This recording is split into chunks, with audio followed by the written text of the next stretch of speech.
hungry, hungry, hungry. What do you feel when you feel hungry? I feel hungry. I feel like my stomach is empty and it has this thick feeling where I need to eat.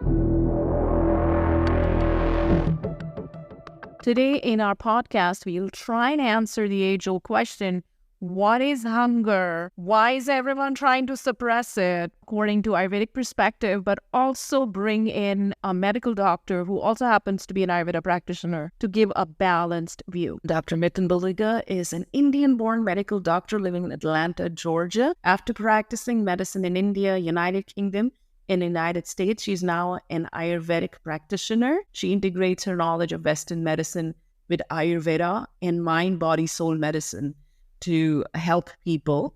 And she's also written this really nice book about Vedanta.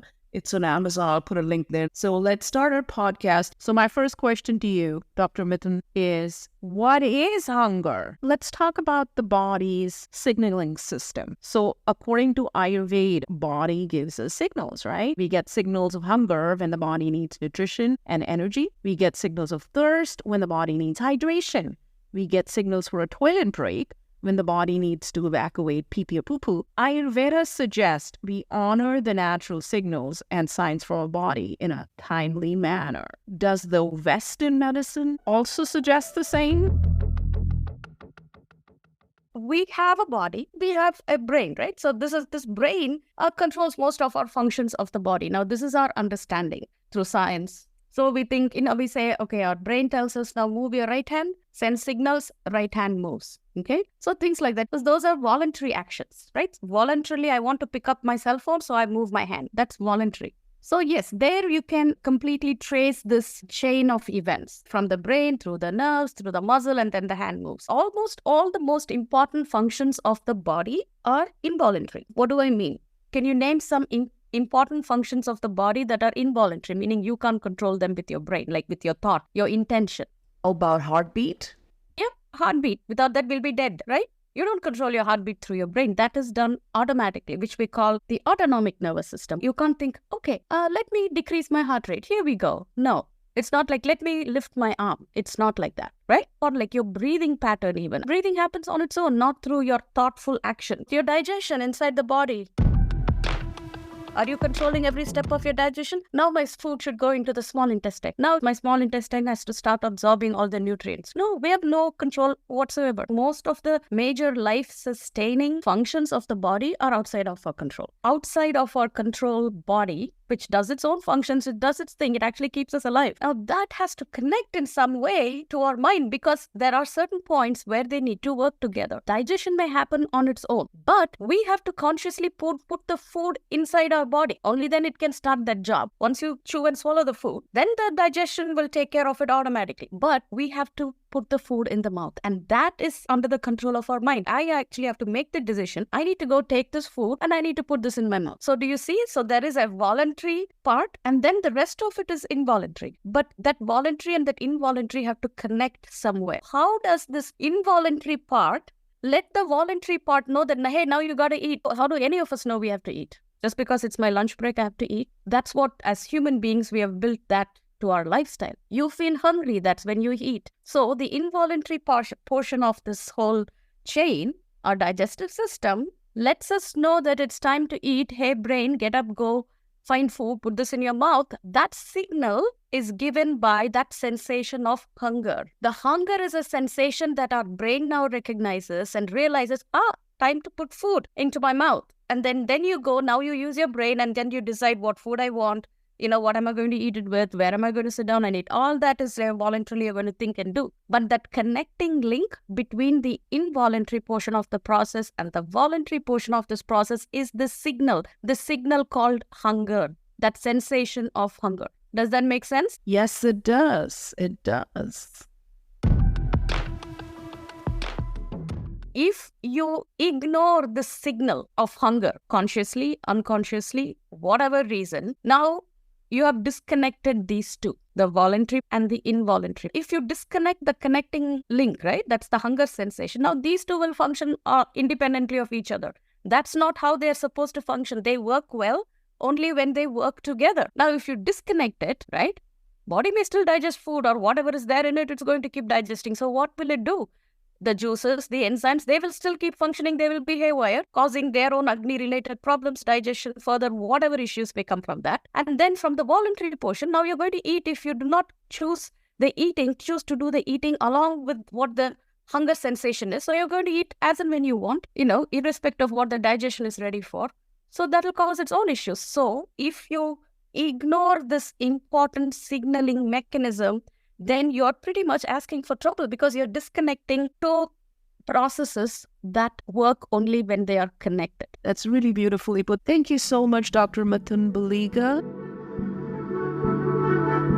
And of course, according to Ayurveda, one way of connecting the mind and body is through being conscious, and conscious when we are eating, being conscious, not eating in front of television, not eating fast, chewing our food, maybe looking at a garden or sitting in a garden and eating peacefully and eating happily. Also not talking while we're eating. These are some of the simple things. And one very important thing is also eating at the same time every day.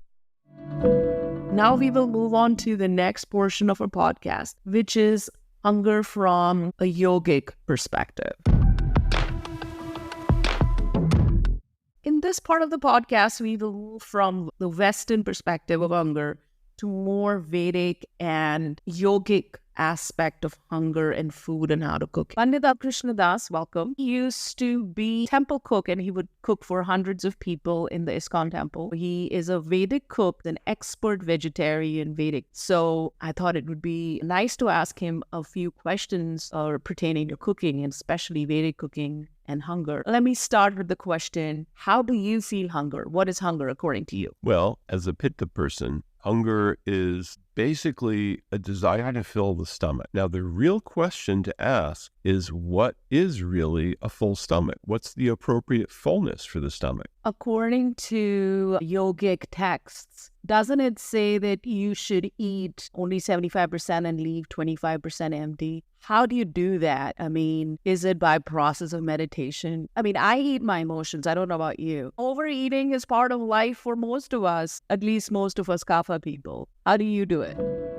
Well, that's an interesting point. Yogic texts do say that the ideal way to eat for a yoga practitioner is to fill the stomach only half full with food, and then there is a remaining quarter that can be filled with room temperature water, and then a quarter should be left with just air. And this is a good combination for digestion. But if we try to do this, many of us feel that the stomach is only half full, which does lead to a very interesting discussion on what constitutes full. So full is not something that's fixed. It varies, and that's because of the flexibility and elasticity of the stomach. And also when we eat, we do not consider it's not just that our physical body eats, our mind also eats. For example, if you're emotional, either we'll overeat or we won't be hungry at all. Absolutely. And, the gastrointestinal system is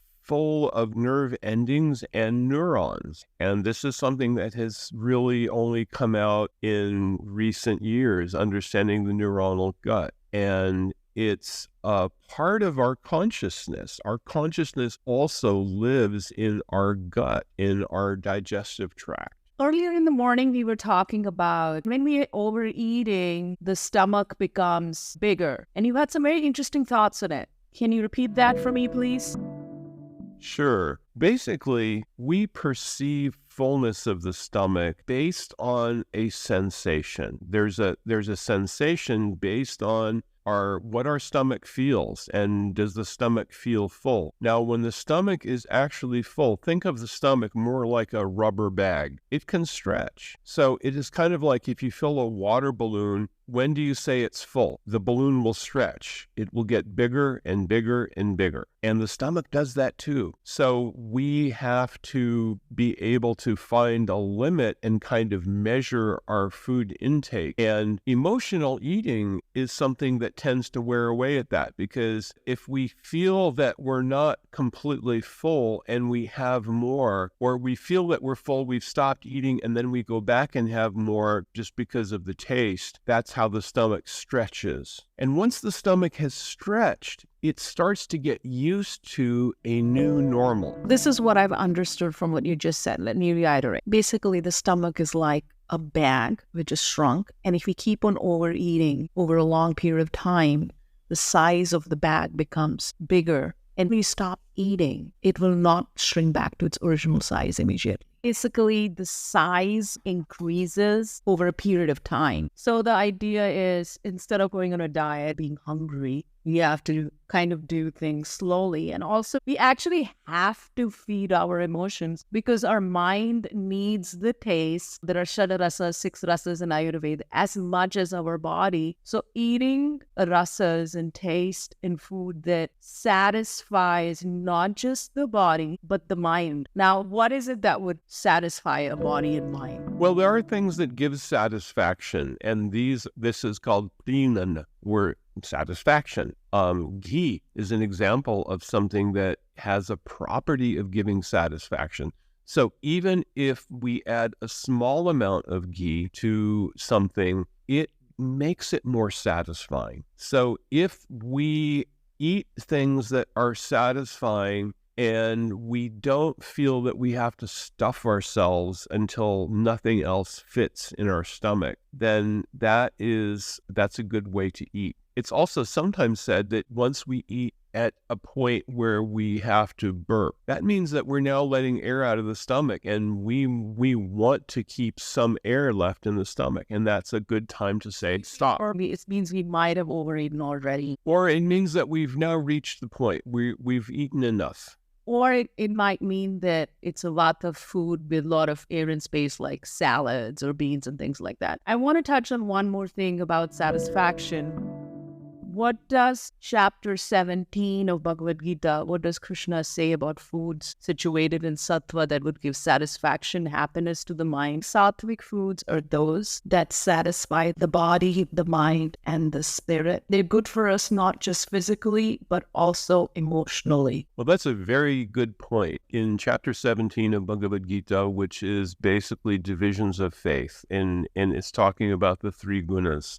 Sattva gun, or the mode of goodness, Rajogun, the mode of passion, Tamogun, the mode of darkness or ignorance. Sattva gun, sattvic foods, those foods which are favored by people who are naturally in sattva gun, they tend to be sweet, juicy, nourishing, and fattening. And that means that if we are having sattvic things that are fattening by nature, we also want to limit them somewhat. So Krishna is saying sattvic foods are kapha foods, very juicy, like a lot of fruits and vegetables and things made with ghee and so on. But also, aren't these foods freshly prepared and not processed? Absolutely. Anything that's processed so that it can stay for a long time is automatically not going to be sattvic, even if it is a sattvic food, but if it has been prepared for a long shelf life. And we can also correlate that to a lower level of bioactive component. Think about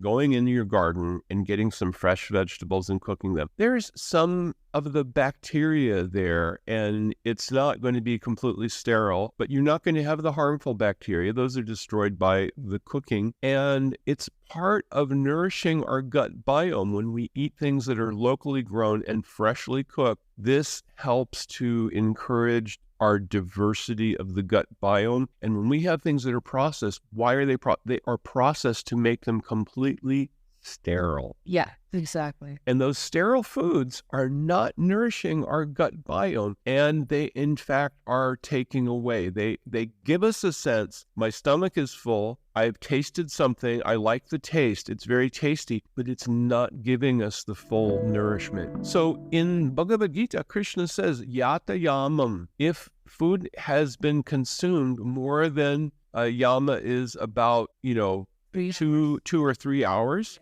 then that is considered tamasic, and it does not give us nourishment. So whole grains, fruits, vegetables, lentils, beans, starches, potatoes, sweet potatoes, parsnips, turnips, pumpkins, Yep. squashes, cook it fresh. And if it's not cooked, it's lying, it's fine. But once you've cooked it, you must consume it. But in the modern world, it may not be possible to do it. So we put it in the fridge. And even though it's in the fridge and it's fresh, is it still tamasic? Is it still energetically not as good? Think of it this way. Think of things have a half-life, right? So after a certain amount of time, you've lost about half of your nutritional value. And then after another set of time, you've lost half of what was remaining, and it eventually becomes worthless. My experience has been that if I have freshly cooked something, I can have it for one meal. I might have it, if I preserve it really well, like, vacuum seal it, then it might keep for a little bit. But then after that, once I've used it a second time, that's it. It has to go in the compost.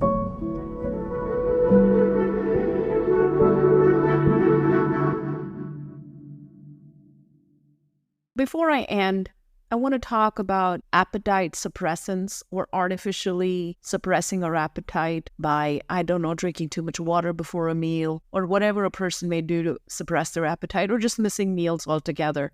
That'll actually break the connection between our mind and body. So if you do it once, that's okay. Even if you do it twice, your body has homeostasis. But if you keep on doing it, if you keep on suppressing your appetite or missing meals and not listening to the hunger cues, it can actually cause problems according to Ayurveda. Suppressing appetite is basically telling the body, do not give us the hunger signal. Ayurveda says when we are hungry, we must feed. That hungry fire in our belly is energy of the divine. In fact, Krishna says in the Bhagavad Gita, Aham Vaishwanaro Bhutva Praninam Devashrita Prana Apana Samayukta Pachamyannam Chaturvidam. If we really want food to be digested nicely, not only following all the advice we've given you so far, but also, pray, let this food be. I'm offering this food to the fire in my belly, which is an energy of the divine, energy of Krishna. And then say this verse, Aham Vaishwanaro Bhutva Praninam Dehamashritah Prana Apana Samayukta Pachamya Annam Chaturvidam. Om Shantihi, Shantihi, Shantihi. This will also help digest your food.